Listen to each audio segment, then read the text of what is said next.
thinking. He's placed his bets on top 13. He's been offered a spare card. He's picked 13.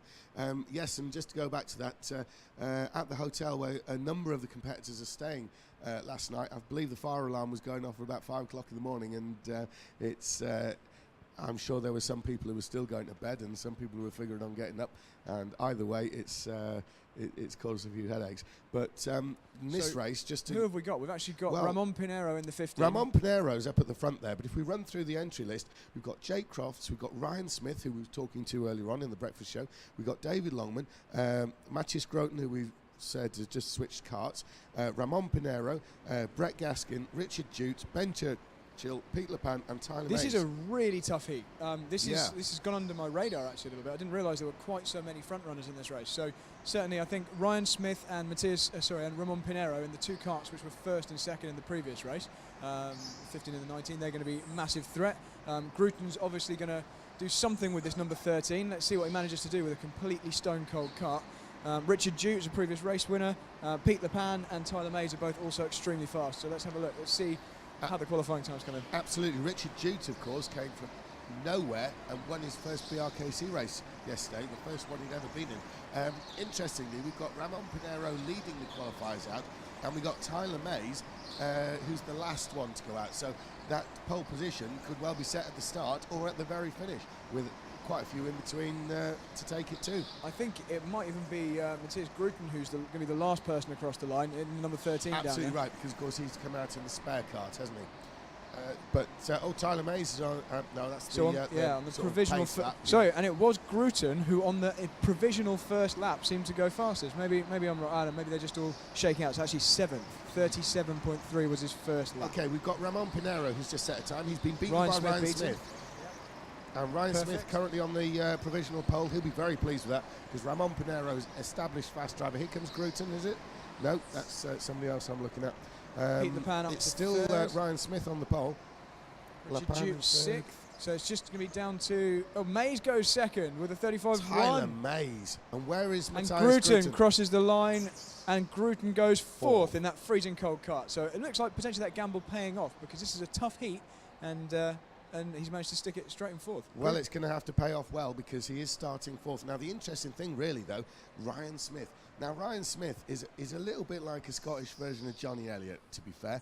He manages, he's a very fast driver. We know he could potentially win in any given race. However, like Johnny Elliott, he manages to find the bad luck somewhere, doesn't he? I agree. It's a very good comparison there. Ryan's very, very fast, and sometimes things just don't go well for him. But then occasionally the wins do come, just like with Johnny yesterday. So Ryan's got a great potential to win this one. Now the top 4 are separated by fractions, and I've got a feeling there's going to be a very hungry Matthias Gruten with ever-warming tyres in that potentially in that cold cart that he started in, that is going to get faster and faster as the race goes on. So he is the driver in this race. And there's Gruten on screen looking and talking with Ramon Pinheiro, and Ramon Pinheiro's just pointed straight in front of him. So obviously there may be some little strategy going on. This is what the people are watching online, and there's Gruten in the 13. They're going towards the start now. Ryan Smith's going to be pretty desperate to win this one, like Johnny Elliott when we saw him win from the pole yesterday. This is going to be a great race. May well convert this. Yeah, this can be well exciting. Tyler Mays needs to get something out of this. Ramon Pinheiro does too, and so does Matthias Gruten. And Gruten and Pinheiro could be working as a bit of an unofficial team in this. Gruten, of course, a member of the epic Blue Star Racing team from the Netherlands. They are...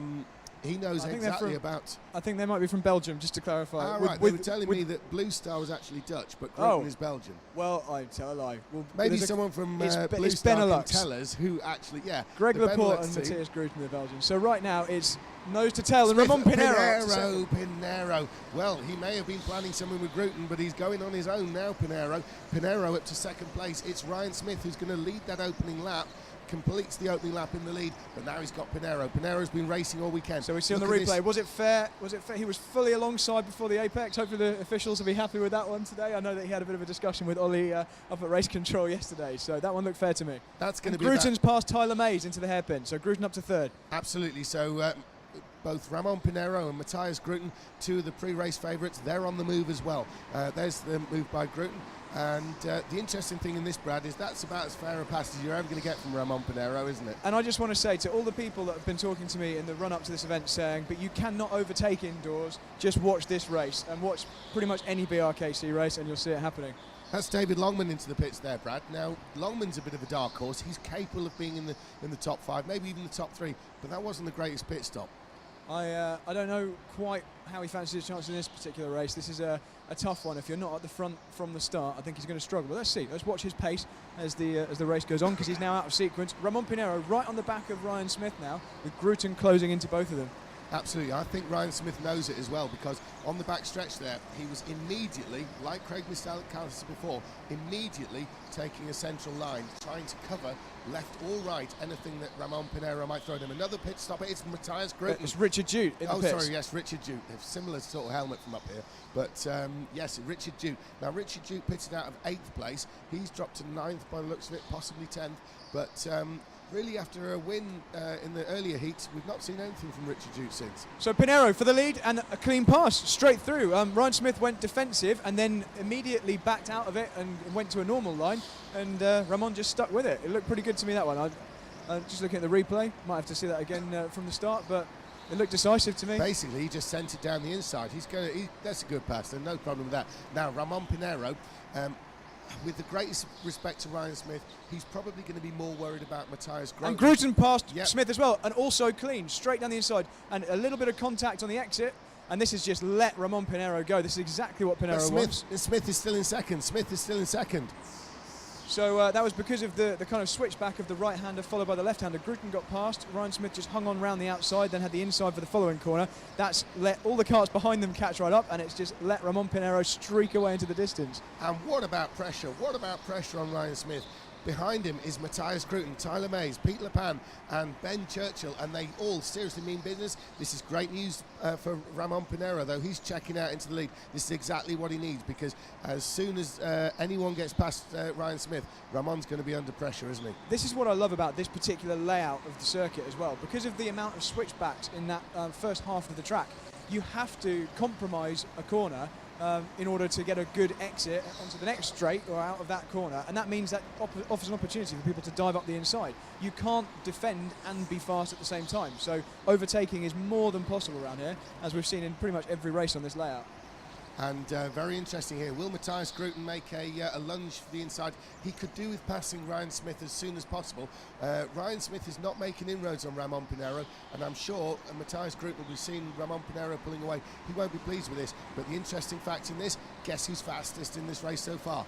Double world champion Matthias Grooten in 3rd place. So Grooten will be extremely keen to get past Ryan Smith, who he's going to be seeing as a bit of a cork in his bottle right here. He needs to get past him and get on with the work of catching up with Ramon Pinheiro. And let's just remind everyone, Grooten jumped in a cold cart at the start here, so he's showing his class of having the mental strength to appreciate that the tyres weren't warm, the other carts have been out for 20 minutes already, and trust in his ability to get them up to temperature and get on with the job. Absolutely, Brad. The key element in all of that has been there's been no loss of time by Matthias Grooten. In fact, if anything, he probably would have liked Ramon to have spent a bit more time behind Ryan Smith. I don't think he'd be looking across and seeing with any great relish Pinheiro pulling away there. Pinheiro sets the fastest lap of the race, so he's getting on with it as well, though it's very, very similar lap time to Grooten's.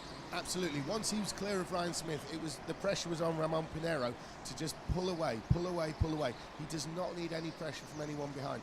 Do you know what? If this was any other race, I'd say Pinheiro may have done enough to secure it, but, well, Grooten's there, Tyler Mays is there, Pete Lepan's there. You can't call it this early. And now Grooten's kind of used up one of his attempted overtaking credits, if you will. He can't afford too many more failed pass attempts before Ramon Pinheiro essentially has a full pit stop in hand.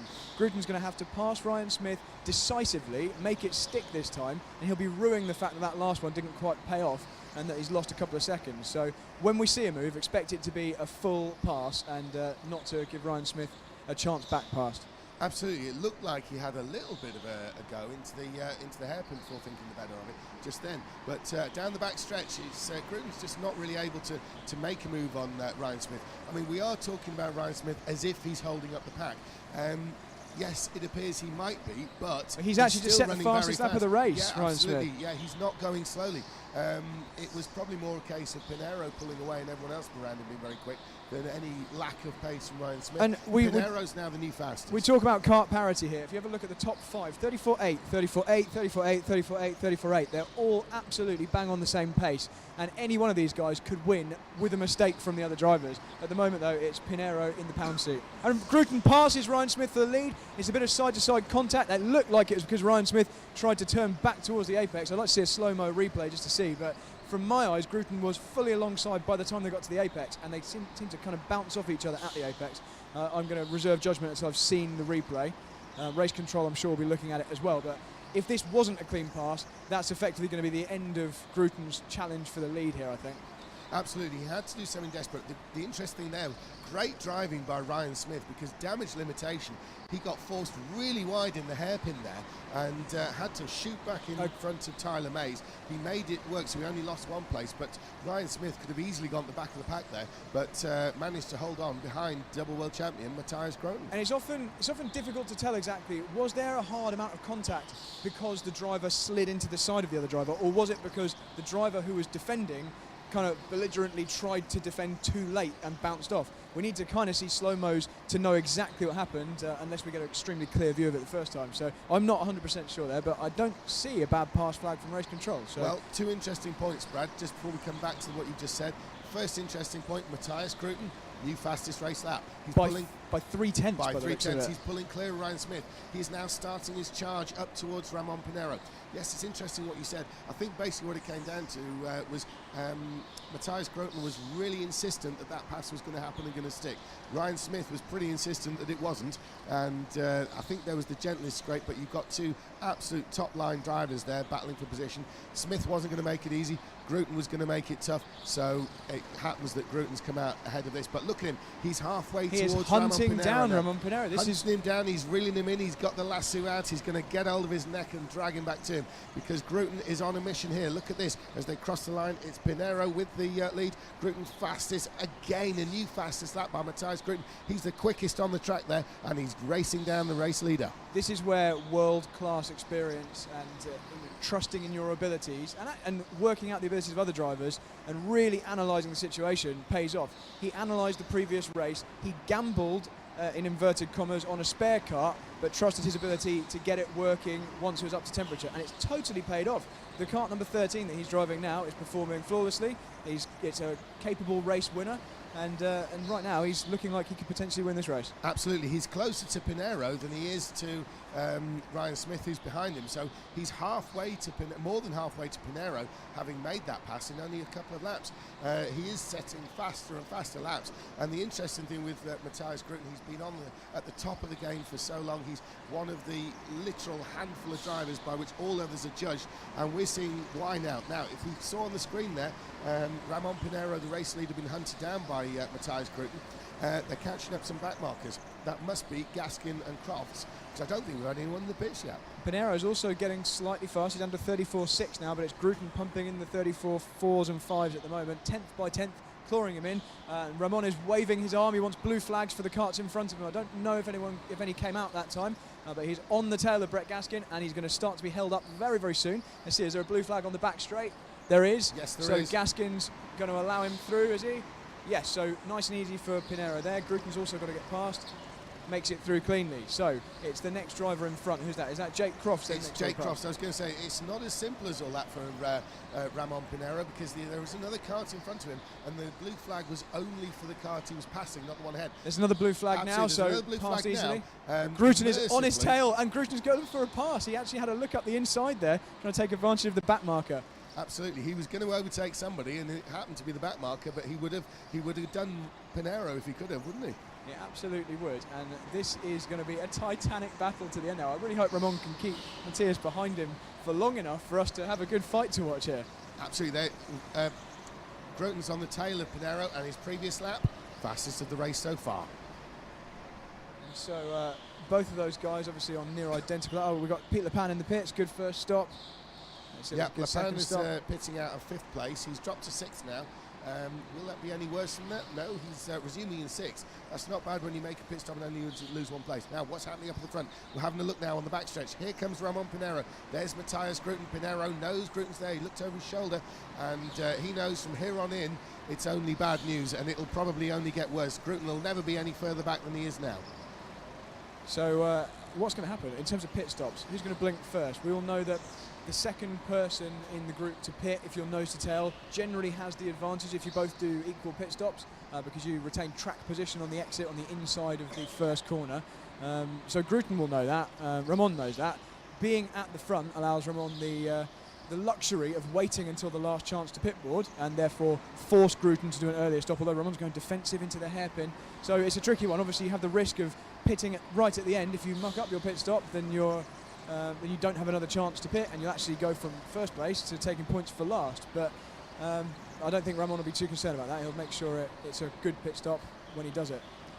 Absolutely, Brad. You're right there. Now, the interesting thing is that Ramon Pinero, he knows it's Matthias Grooten behind him. Now, Grooten, although he's in second place, Ramon has the advantage. Ben Churchill in the pits. Ramon has the advantage of being in the lead right now. Grooten can see more about what's going on. Was he tapping his wrist thereabouts? Yeah, I don't know quite what that's about. Ramon obviously can't see him, but he's tapping his wrist. Maybe he's concerned about people further back on the track, but I really don't think there's any threat. I mean, actually, having said that, if they start having a battle, Ryan Smith and Tyler Mays could potentially close in on them. Maybe that's what he's worried about. Maybe he's telling Ramon to just go, go, go. But I have to say, I don't know any front-running driver who tends to listen to that kind of thing. I try the same tactics myself. Grooten passes, for the lead, and he's through. And I think that is probably game over for Ramon Pinero with the pace advantage Grooten has. But let's see, can Ramon come back at him now? He doesn't have to defend. Well, it's not often that anyone gets one back over Matthias Grooten once he's taken them. Ramon Pinero could be one of the few in history to do that. If he does, to be fair, he's not being dropped.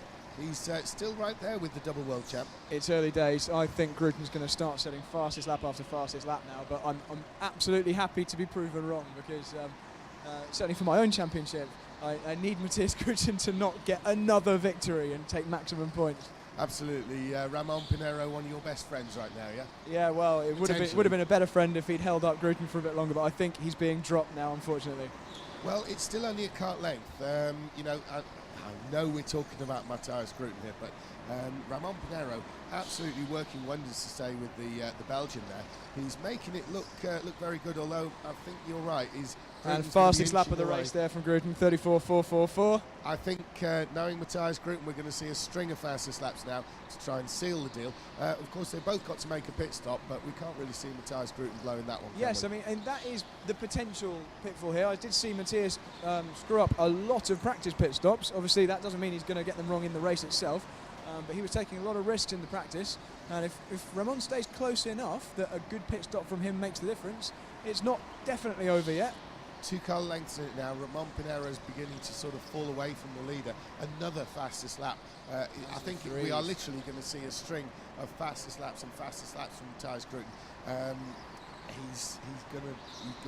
I don't think he's exactly got this one in the bag, but I can't see him losing it. I don't know quite how to put it, Brad. What's interesting, though, is we come onto the back stretch. Look in the background. Ryan Smith, Tyler Mays, they're not being left for dead. They're not right where they were before. It looks like Pinero's just about got enough pace there, though, that he's going to keep them at arm's length. He seems to be about half a tenth quicker on a normal lap, but they're pretty close. They're close enough to strike if something goes wrong. Into the pits, it's Tyler Mays. Tyler Mays makes a stop. The first stop is good. He's getting to the second bit. Oh, it's very, very close. He's on the red light. Yes, he's good. So Tyler Mays comes out having pitted from 4th place. Cycles him back down. We'll find out in a second where he's at. Is Ryan Smith going to react now then on the next lap? It's going to be a tricky one, because it looks like Mays has got 2 back markers to pass. Brett Gaskin and Jake Crofts are in quite close proximity to each other as well in their own little private battle. So the smart thing would normally be for Ryan Smith to immediately pit, and he has, so he's going to come straight in to try and cover off with his track position. Let's see. Oh, he cut that first one fine, didn't he? I think he's all right. He got a green light, but he was well underway before it came on. Clear, isn't he? Well clear. And he's actually jumped both of the back markers as well. So Tyler Mays pitted maybe that little bit early, wasn't quite far enough ahead of Jake Crofts and Brett Gaskin there, and now he's being held up So I think that's actually let Ryan Smith off the hook. That's broken that battle up a little bit. That's very interesting, Brad, because, you know, we're talking about when to make a pit stop, the strategy of when to do it, trying to leapfrog back markers, things like that. Tyler Mays, there was only a lap between them of coming in, and yet Ryan Smith has managed to come out 2 karts, or 1 kart now, ahead of Mays. And that's 1 second difference, because those guys are running about a second a lap quicker than Crofts and Gaskin. That 1 extra lap bought him the second he needed to jump them. Absolutely, great driving there by Ryan Smith. I have to say, I was wondering if it might have been worth staying out a bit longer. I saw him on the backstretch look over his shoulder when Tyler Mays was in the pits. He would have seen that he was on his own, and that might have allowed him some freedom to do what he wants to get Pinero without worrying about Mays. But it seems like Ryan Smith did exactly the right thing. Here comes Ramon Pinero. He's in the pits. Ramon Pinero pits out of second. Now, where will Ryan Smith come out? Where will he come out reference Ryan Smith? Because Pinero could well find himself under pressure. I think Ramon there did the sensible thing. He did 2 pretty safe stops. He knows he doesn't really have the legs to catch up with Grooten now, and he knows he's got a decent gap to Ryan Smith. So consolidating a good second place for Ramon is the name of the game from here on. Absolutely. I mean, I'm not saying this to talk him down, but we have seen some hot-headedness from Ramon Pinero before, but that was some of the coolest driving we've seen, not just from him, but from quite a few people. But Matthias Grooten into the pits. The race leader is pitting now. His first stop is good. His second stop, he's not taking. He's very safe either. as well, and he's got the gap. It makes no difference to him if he waits an extra half a second just to be sure. That's exactly what he's done. We've seen a few drivers when they know they've got the win in the bag in terms of distance to the kart in second place, just waiting for the green light, not risking a thing. Absolutely. We've been seeing this yesterday as well. All the top drivers, when they've been pitting out of the lead or second or whatever, they've been trying desperately to make a gap. And by making a gap, creating space, it gives them options. It allows them to be a little bit more conservative in the pits without taking risks. We saw it from Grooten, we saw it from Ramon Pinero, and as I say, Ramon Pinero has seen some hot-headedness from him before, but that was about the coolest stop we'd seen from anybody. Now Ramon seems to have unlocked a bit of pace in that car. He's done that particular lap wasn't so good, but the previous lap he did a 34.3, so he was almost matching Matthias on the last lap. So slightly slower on that one there with the 34.7, but definitely the pace in that car. I think Matthias has just found it that little bit sooner, and it's a bit too late now for Ramon. Absolutely. So here's Matthias Grooten on the backstretch. He's turning in. Now there's Ramon Pinero and Ryan Smith. Now the interesting thing of this is that second place is further away from the leader. It means Ryan Smith may well be closing in on second place Ramon Pinero, albeit bit by bit. The lap times aren't suggesting that, but visually it's not looking that bad for Ryan Smith right now. There's only a minute and a half left to go, so a couple more laps potentially. So there's not a lot of time for these guys to change around positions. I would say we're likely to have status quo at the front here until the end now. The top 4 are all spread. In fact, the top 5 are all pretty much equidistant from each other. So I'd say Grooten, Pinero, Smith probably for the podium here on in. And it was a great fight from these guys. Yes, it was. We really saw something from Matthias Grooten that illustrates why he's the revered champion that he is. And another fastest lap from Grooten, the 34.2, some of the quickest times we've seen on this layout. Absolutely, just over a minute to go, and Matthias Grooten is not letting up any on the pace. He set a new fastest lap, and well, there's no doubt who the winner's going to be, but Ramon Pinero has Ryan Smith trying to close him down. Now, I think, to be honest, the way it's going, if Ryan Smith hadn't been in the lead to begin with, we'd be saying third place is quite a result for him, but he'll probably be disappointed simply because he led early on. Yeah, and we've seen this a couple of times actually, where a driver has qualified on pole. I mean, look at Stefan Verhofstadt yesterday. He was a good pole position in one of the final races yesterday and ended up 4th position, and that's one of our previous podium finishers in the grand final. Absolutely, Verhofstadt was doing his best, but there was just so much action going on. He'll feel disappointed with that. Matthias Grooten, yet another fastest lap. This could well be it. This could well be the last lap. I think they're bringing out the checker. Matthias Grooten turning in at the end of the backstretch. About to take the championship lead as well. The only man with 3 from 3. Absolutely, 3 wins out of 3. What a performance by Matthias Grooten, the double world champion. He's fully intent on taking the British Championship. He has not won this championship. It must be one of the few championships he's never won. He's certainly got his eyes set on it. And that there, everyone, is a lesson for anybody who is considering potentially swapping karts, doing a gamble, that kind of thing. It can be done. You don't have to stick, you can use the rule book to your advantage. Matthias was looking in a lot of detail through the rule book. He found that you can change kart before the race and still qualify. If you change kart after the qualifying session, then you have to start last. But He went for the cold cart, put it in a decent position where he was able to then strike once the tyres were warm, got them up to temperature, and started setting the fastest lap of the race and taking the victory. Absolutely, Brad. And I think Matthias Grooten, even coming into the pits there to end the race, he actually did a practice stop. And it's quite something.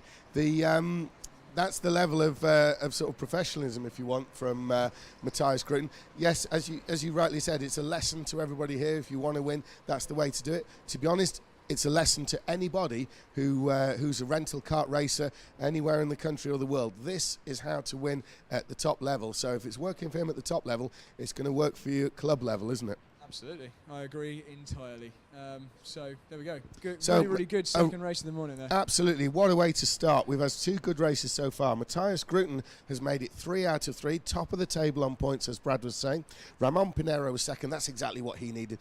Very racy all weekend, Ramon Pinero. Ryan Smith. Now he may be disappointed because he was leading the early stages, the first laps, having started on pole. But third is great for him this weekend. So he'll be pleased with that one, I'm sure, when he stops and thinks about it.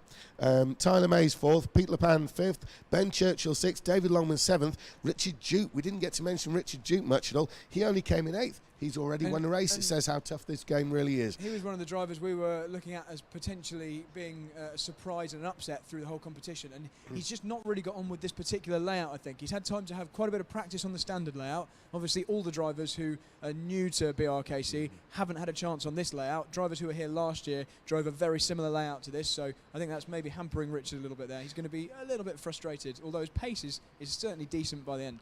Well, the next heat race that we see Richard Jute on will be back on the original course, so we may